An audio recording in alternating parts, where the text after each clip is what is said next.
How are you? I hope you are fine. आज हम दूसरे फैक्टर की बात करते हैं। हमने उस दिन पहला फैक्टर पढ़ा था स्वास्थ्य कारक का। आज हम दूसरा पढ़ेंगे वातावरण जन्य कारक, इन्वायरमेंटल फैक्टर। वातावरण की वातावरण की जो प्रभावित करने वाले कुछ कारक हैं वो हमारे स्वास्थ्य को प्रभावित करते हैं। तो हमने पहले में पढ़ा था कि व्यक्तिगत कारक, और आज हम पढ़ेंगे इन्वायरमेंटल फैक्टर, वातावरण जन्य कारक जो हमारे स्वास्थ्य को प्रभावित करते हैं। तो इसमें देखते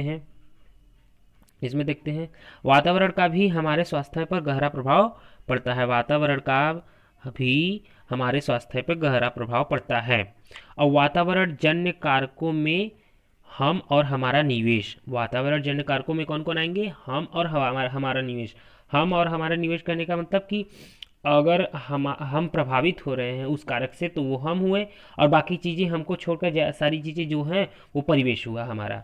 आर्थिक सामाजिक कारक, आर्थिक सामाजिक कारक, आर्थिक सामाजिक कारक स्वास्थ्य सेवाओं की उपलब्धता इत्यादि तमाम कारकों का प्रभाव हमारे स्वास्थ्य पर पड़ता है। वातावरण जन्य कारकों को निम्न प्रकार हम वर्गीकृत कर सकते हैं। मतलब वातावरण जन्य कारक भी 4 प्रकार के होते हैं। तो पहला में हम देखते हैं आर्थिक जन्य कारक, आर्थिक सामाजिक जन्य कारक भी हम कह सकते हैं। आर्थिक सामाजिक कारक इसमें क्या है? आर्थिक सामाजिक कारक में देखते हैं क्या है। हमारे स्वास्थ्य पर भी हमारा आर्थिक सामाजिक स्तर का प्रभाव पड़ता है। विकसित समाज में जहाँ आर्थिक स्तर ठीक होता है, विकसित समाज पे जहाँ आर्थिक स्तर ठीक होने का मतलब वहाँ पे सारी सुविधाएं वो सुविधाओं से युक्त है, वहाँ की आर्थिक स्थिति सही है, पैसा वगैरह मतलब मनी और सुविधाओं से सारी चीज़ें वहाँ पे सब ठीक है। और तथा समाज उन्नत होता है, वहाँ स्वास्थ्य से संबंधित समस्याएं कम होती है, परंतु न्यून आर्थिक सामाजिक स्तर वाले समाज में स्वास्थ्य से संबंधित समस्याएं ज़्यादा होती हैं। यह कारक निम्न उपकारकों में विभक्त किया जा सकता है। यह कारक निम्न उपकारकों में विभक्त किया जा सकता है। वो कौन कौन से कारक हैं? आर्थिक स्थिति, शिक्षा, रोजगार और राजनीतिक इच्छा शक्ति इत्यादि में। अब हम इसको डिटेल में पढ़ते हैं, देखते हैं ये क्या है। में हम पहला देख लेते हैं आर्थिक स्थिति। किसी भी देश व समाज की आर्थिक स्थिति का आकलन प्रति व्यक्ति आय द्वारा व्यक्त किया जाता है। किसी भी देश व समाज की जो आर्थिक स्थिति है, चाहे वो देश हो या समाज हो, उसकी जो आर्थिक स्थिति है उसके आकलन प्रति व्यक्ति आय द्वारा दिखा जाता है। जो प्रति व्यक्ति आय है मतलब उस देश का प्रत्येक नागरिक या उस समाज का प्रत्येक नागरिक का जो आय है, पैसा है, वो साल भर का वो कितना है, उसके हिसाब से उसकी आर्थिक स्थिति का आकलन किया जाता है। जिस समाज में आर्थिक स्थिति अच्छी होती है वहाँ मृत्यु दर भी कम होती है। ये ध्यान दीजिएगा, जिस समाज में आर्थिक स्थिति अच्छी होगी वहाँ मृत्यु दर भी कम होगी। जहाँ आर्थिक स्थिति अच्छी नहीं होती है वहाँ मृत्यु दर भी ज़्यादा होंगे। जहाँ आर्थिक स्थिति अच्छी नहीं होगी वहाँ मृत्यु दर भी ज़्यादा होंगे। क्यों भाई? क्योंकि पैसा नहीं रहेगा तो गरीबी के कारण पोषण, स्वास्थ्य, इन सब चीज़ों का ख्याल नहीं रखा जा सकेगा। तो इस कारण क्या होगा? उनकी मृत्यु दर इसकी वजह से कम होंगी। और अच्छी आर्थिक स्थिति वाले लोग अपनी स्वास्थ्य से संबंधित अच्छी आर्थिक स्थिति वाले लोग अपनी स्वास्थ्य से संबंधित समस्याओं पर ज़्यादा ध्यान देते हैं, जबकि गरीब लोग अपने स्वास्थ्य संबंधित समस्याएं देखने एवं समाधान करने की स्थिति नहीं होती है। जबकि गरीब लोगों में अपने स्वास्थ्य संबंधित समस्याएं देखने में समाधान नहीं कर पाते हैं। सुदृढ़ आर्थिक स्थिति वालों की क्रय शक्ति ठीक होती है। जो सुदृढ़ आर्थिक स्थिति के होते हैं, जो आर्थिक स्थिति से मजबूत हैं, वो क्या होंगे? वो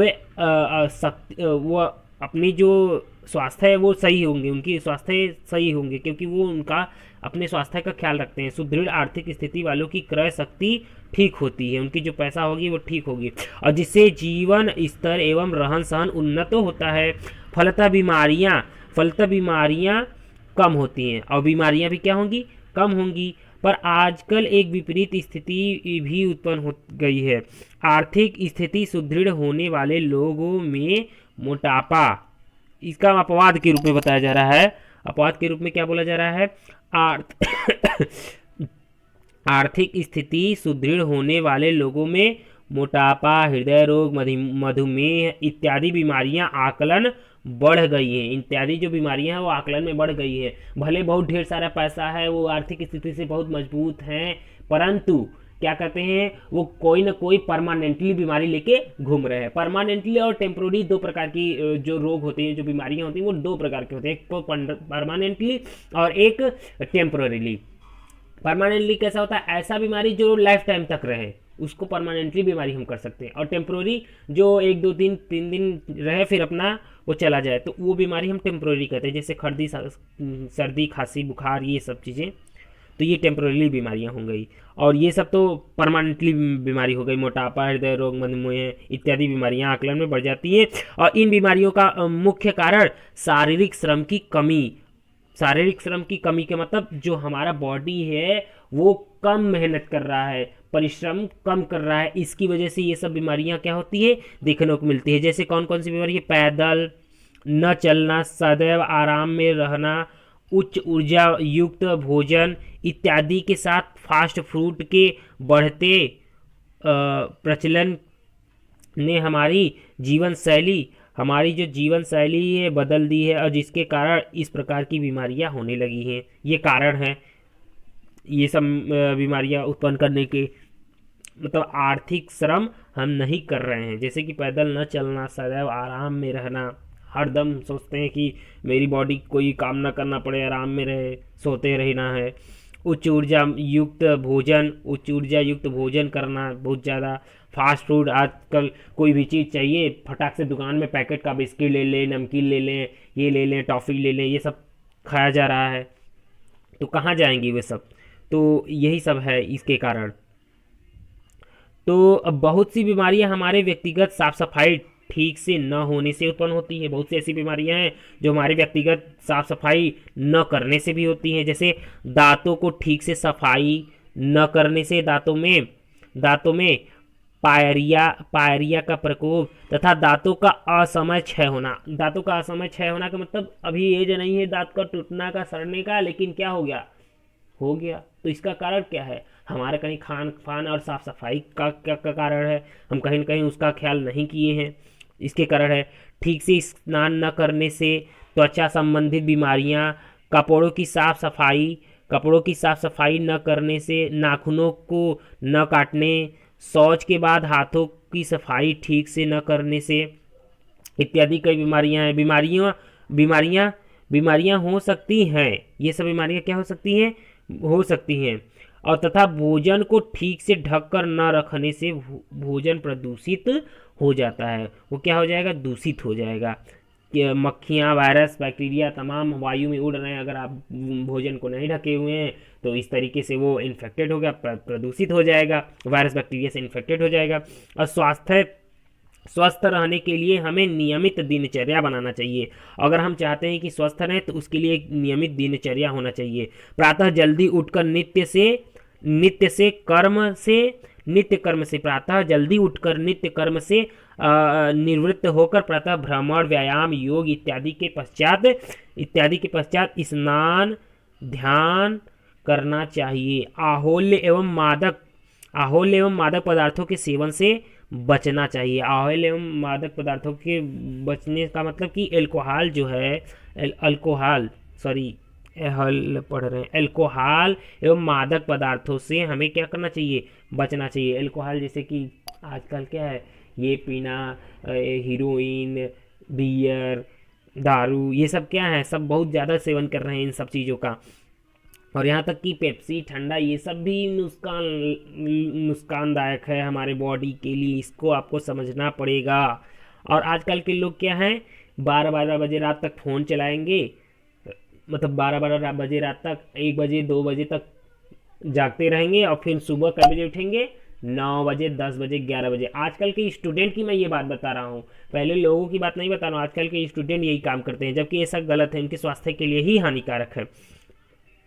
हमें क्या करना चाहिए, हमें सुबह नित्य कर्म से नित्य होकर भ्रमण, व्यायाम, योग इत्यादि के पश्चात स्नान, ध्यान करना चाहिए। ध्यान भी हमारे लिए, हमारी बॉडी के लिए बहुत इम्पोर्टेंट रोल निभाता है। ध्यान का मतलब जैसे कि अगर हम क्या कहते हैं, अपने बॉडी को प्रतिदिन ध्यान लगा के आराम दें तो ये वही बहुत ही इफेक्ट होता है हमारे बॉडी के लिए।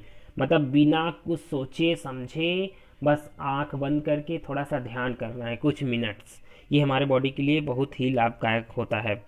तो आगे देखते हैं, आगे क्या है। स्वस्थ व्यक्ति अपने जीवन का आनंद लेता है तथा मानसिक, शारीरिक, सामाजिक एवं धार्मिक स्वास्थ्य बनाकर समाज में प्रतिष्ठा पाता है। समाज में प्रतिष्ठा पाता है। एक जो व्यक्ति होता है वो मानसिक, शारीरिक और सामाजिक एवं धार्मिक स्वास्थ्य बनाकर समाज में प्रतिष्ठा पाता है। कैसे? अगर वो उसकी मानसिक स्थिति सही है, वो कोई भी प्रॉब्लम उसको मानसिक स्थिति से नहीं है, शारीरिक बॉडी से उसको कोई भी प्रॉब्लम नहीं है, समाज में जिस तरीके से व्यवहार होते हैं वो समाज में उस तरीके का व्यवहार कर रहा है जिससे दूसरों को प्रॉब्लम नहीं हो रही है। धार्मिक स्वास्थ्य है, जब वो जो धर्म के उसका जो धर्म है उसके प्रति वो चल रहा है, वो उसके विरुद्ध नहीं जा रहा है, तो मतलब ये चारों जो बनाए गए हैं, मानसिक, शारीरिक स्वास्थ्य और धार्मिक बनाकर समाज में प्रतिष्ठा पाता है। वो व्यक्ति समाज में प्रतिष्ठा पाएगा क्योंकि वो चारों को फॉलो कर रहा है। आर्थिक सामाजिक कारक में हम दूसरा कारक देख लेते हैं, शिक्षा। इसमें शिक्षा किस तरीके से प्रभावित करता है हम ये देख लेते हैं। तो शिक्षा किस तरीके से प्रभावित करता है, शिक्षा का प्रभाव भी स्वास्थ्य पर पड़ता है और महिलाओं की शिक्षा से यह असर और भी बढ़ जाता है। महिलाओं की जो शिक्षा है वो ये असर और भी बढ़ जाता है। कैसे? अगर महिलाएं शिक्षित हैं घर में, जो क्योंकि वो गृहस्थ पूरा संभालती हैं, तो उन्हें परिवार को किस तरीके से सजोए रखना है कि वो स्वास्थ्य से अपना बचे रहें, बीमारियों से बचे रहें। तो अगर वो शिक्षित है तो ये प्रभाव और भी ज़्यादा बढ़ जाता है। इसीलिए कहा गया है कि महिलाओं की शिक्षा से ये असर और भी बढ़ जाता है। और शिक्षित परिवार के लोग आर्थिक रूप से कमजोर होते हुए भी स्वास्थ्य के प्रति सचेत रहते हैं। देखो इतना अच्छा बात कही गई है कि अगर शिक्षित परिवार के लोग हैं तो भले वो आर्थिक रूप से कमजोर हुए हैं, मतलब उनके पास सुविधाएं नहीं है, लेकिन वो अपने स्वास्थ्य के प्रति सचेत रहते हैं क्योंकि वे शिक्षित हैं। उन्हें अपने परिवार को अस्वस्थ रहने से कैसे बचाना है उन्हें ये पता है, इसीलिए भले आर्थिक रूप से कमजोर हैं परंतु स्वास्थ्य के प्रति वो सचेत रहते हैं। तो जानकारी एवं सूचनाओं का भरपूर लाभ लेकर स्वस्थ रहते हैं। जब हमारे देश में शिक्षा का स्तर कम था तब मृत्यु दर अधिक थी। जैसे जैसे शिक्षा का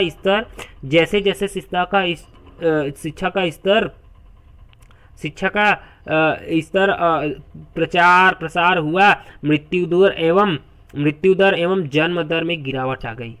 जैसे जैसे शिक्षा का जो स्तर है वो बढ़ता गया, मृत्यु दर एवं जन्म दर में गिरावट हो गई।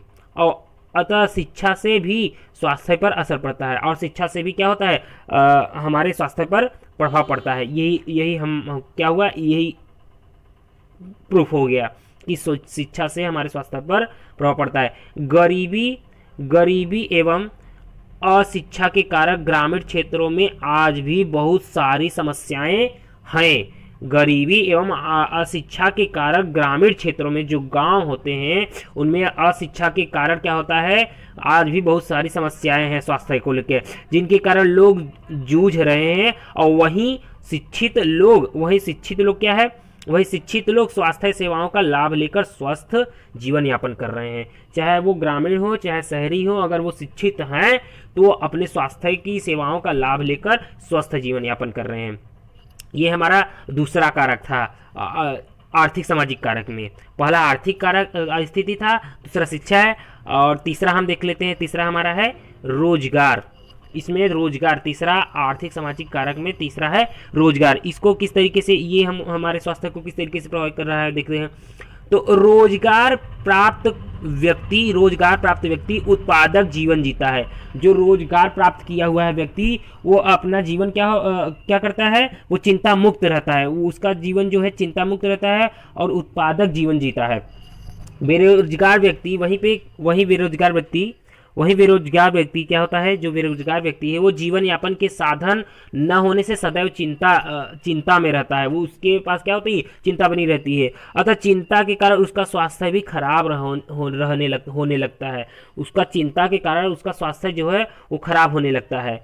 तो इस कारण वह अस्वस्थ रहता है, उसका स्वभाव चिड़चिड़ा हो जाता है, रोजगार न होने से मूलभूत सुविधाओं को प्राप्त करने में असमर्थ होता है। भोजन, आवास एवं कपड़ा की चिंता उसे हमेशा बनी रहती है उसके अंदर, कि मुझे मेरे परिवार के लिए भोजन कहाँ से लाऊं, घर रहने के लिए, पहनने के लिए कपड़ा कहाँ से लाऊं। तो ये सब अशिक्षित के कारण ही होता है और रोजगार न होने के कारण।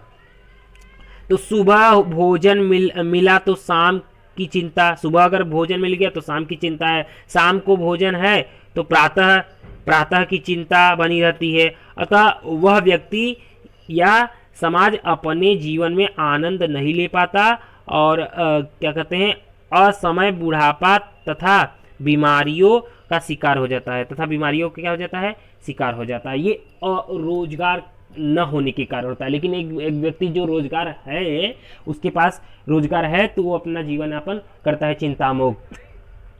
अब अगले वीडियो में हम देखते हैं अगला कारक इसका हम देख लेते हैं राजनैतिक इच्छा शक्ति। चौथा क्या है, राजनैतिक इच्छा शक्ति। इसमें क्या है हम देख लेते हैं। राजनैतिक इच्छा शक्ति में क्या है हम देख लेते हैं। देश के सत्ता संचालक या सत्ता के शीर्ष पर देश के सत्ता संचालक का मतलब देश को किस तरीके से चलाया जाए हर स्थिति में, या सत्ता के शीर्ष पर बैठे लोगों की इच्छा शक्ति का प्रभाव देश के हर आयु वर्ग के लोगों पर पड़ता है। इसका मतलब अच्छे से समझ लेते हैं। जैसे कि हमारे प्रधानमंत्री हो गए, हमारे मुख्यमंत्री हो गए, या तमाम प्रकार के मंत्री, स्वास्थ्य मंत्री, शिक्षा मंत्री, किसी प्रकार के मंत्री जो लोग हैं, वो लोग छोटे से लेकर बुढ़ापे तक के सभी आयु वर्ग के लोगों के लिए अलग अलग योजनाएं निकालते हैं। अलग अलग योजनाएं, चाहे हॉस्पिटल में छोटे बच्चे के लिए हो, चाहे जो स्टूडेंट हैं, बुढ़ापा लोग हैं, कोई लोग हैं, सबके लिए, सब आयु वर्ग के लिए, अलग अलग लोगों के लिए अलग अलग योजनाओं का आयोजन करते हैं जो सत्ता को चलाते हैं, सत्ता के संचालक जो हैं। तो वो लोग इस तरीके से प्रभावित कर रहे हैं। तो ये अगर वो लोग इस तरीके का कर रहे हैं तो हमारे स्वास्थ्य पे क्या होगा, प्रभाव पड़ेगा, हमारे स्वास्थ्य पर पड़ेगा। जिस सत्ता नियंत्रक व्यक्ति की इच्छा शक्ति अच्छी होगी, वह अपने देश में स्वास्थ्य सेवाओं को सुदृढ़ कर आम जनता को उचित सेवाएं देकर स्वस्थ बनाने का कार्य करेगा। अन्यथा यह सोचकर छोड़ दिया जाता है कि स्वास्थ्य का एक व्यक्तिगत कारक है। क्या सोच के छोड़ दिया जाता है, स्वास्थ्य एक व्यक्तिगत कारक है जो आदमी खुद संभालेगा, मुझे नहीं समझना। ये मंत्री अगर ये सोच ले तब क्या होगा। अतः व्यक्ति स्वयं अपने स्वास्थ्य की सुरक्षा करेगा। मलिन बस्तियों तथा झुग्गी झोपड़ी में जीवन यापन करने वाले लोग में सबसे ज्यादा स्वास्थ्य समस्याएं होती हैं। अतः सामान्यतः उनके पास मूलभूत सुविधाओं का अभाव होता है। मतलब जो एक व्यक्ति के लिए व्यक्ति को सारी सुविधाएं चाहिए, उसके पास नहीं होंगी अगर ये सरकार ना सोचे तो स्वास्थ्य के बारे में। लेकिन ऐसा तो है नहीं हमारे देश में। देश में जो स्वास्थ्य मंत्री हैं, प्रधानमंत्री हैं, मुख्यमंत्री हैं, वो स्वास्थ्य के लिए अलग अलग योजनाएं निकालते रहते हैं। तो इस तरीके से हमारे व्यक्तिगत का जो कारक है वो न होकर के राजनीतिक कारक प्रभाव कर रहा है हमारे स्वास्थ्य को। तो स्वच्छ पीने का पानी, शौचालय, आवास, खेल कूद की सुविधाएं, शिक्षा, स्वास्थ्य सेवाएं इत्यादि का अभाव होने के कारण ऐसी बस्तियों के लोग सबसे ज़्यादा स्वास्थ्य समस्याओं से जूझते हैं। जूझते हैं। और इनके पास दो वक्त के भोजन का प्रबंध ही अत्यंत कठिन होता है। और ऐसे लोगों के पास दो वक्त, शाम और सुबह और शाम के लिए खाना ही सबसे कठिन परिश्रम का या फिर चैलेंज होता है इनके लिए। वैसी स्थिति में स्वास्थ्य सेवाओं पर खर्च करना उनके बस की बात नहीं है। और ऐसी स्थिति में स्वस्थ रहने के लिए पैसों का खर्च करना उनके लिए तो एक चैलेंज का चैलेंज की बात है। ना तो उनके पास खाने के लिए कुछ है, और वो स्वास्थ्य के लिए कैसे करें। तो ये उनके लिए चुनौती है भाई।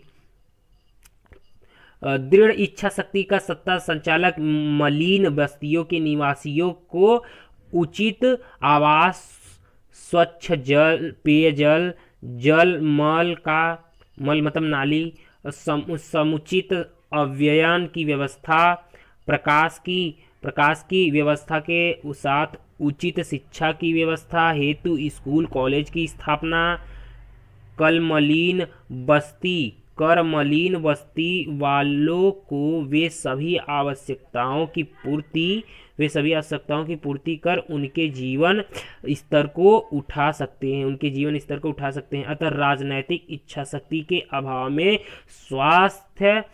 स्वास्थ्य समस्याओं का समाधान संभव नहीं है। मतलब भाई अगर कहने का एक आदमी हो, दो आदमी हो, एक परिवार हो, तो अपना स्वयं संभाले स्वास्थ्य को, लेकिन इस पूरे भारत के, पूरे देश के, पूरे समाज के स्वास्थ्य को संभालना है, तब उसके लिए क्या करना पड़ेगा?